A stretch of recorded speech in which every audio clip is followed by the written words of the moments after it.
மாசம் பிறந்த நோட்டை தடை தடை பார்த்து வாங்க மட்டும் தெரியுதுல்ல. பால் ஊத்துமா எல்லாம் எங்கேயா போச்சு? கொஞ்சம் விட்டா போறோம். எருமை பால் கருப்பா இருக்கும், பசும்பால் வெள்ளையா இருக்குன்னு சொல்லி ஏமாத்துறீங்களே. சாமி, ஓ நீங்க இவங்க கூட தானே இருக்கீங்க? ஆமா. இதே வீட்டுல? ஆமா. கொஞ்சம் இப்படி வர்றீங்களா? என்ன என்ன அது? எப்படித்தான் இந்த பொம்பளையோட இருக்கீங்களோ சாமி, உங்களை கோவில் வச்சுதான் கும்பிடணும்.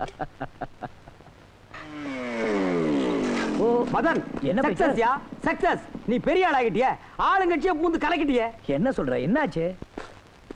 பொன்னம்பலம் மந்திரி பதவி ராஜினாமா. அப்படியா? காலையில கொட்டை இடத்துல வரப்போகுது. குஜிலியை தயார் பண்ணிட்டேன், தண்ணிக்கு ஏற்பாடு பண்ணிட்டேன். துட்டு குடு மதன். இல்ல பீட்டர், நம்ம குறிக்கோள் ஹோம் மினிஸ்டர் ராஜினாமா இல்ல.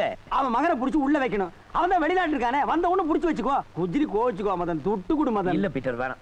இல்ல மதன். பீட்டர், அவர் எதுக்காக ராஜினாமா பண்ணார், ஏன் ராஜினாமா பண்ண நமக்கு தெரிஞ்சாகணும்.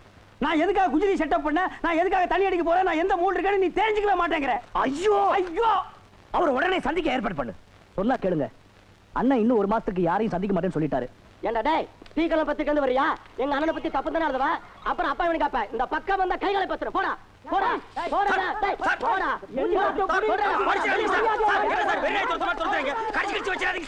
வீட்ல இப்போதைக்கு சந்திக்க முடியாதான். கட்சி ஆபீஸ்ல கைய கால கண்ணா பின்னான்னு உடப்பேங்கிறானுங்க.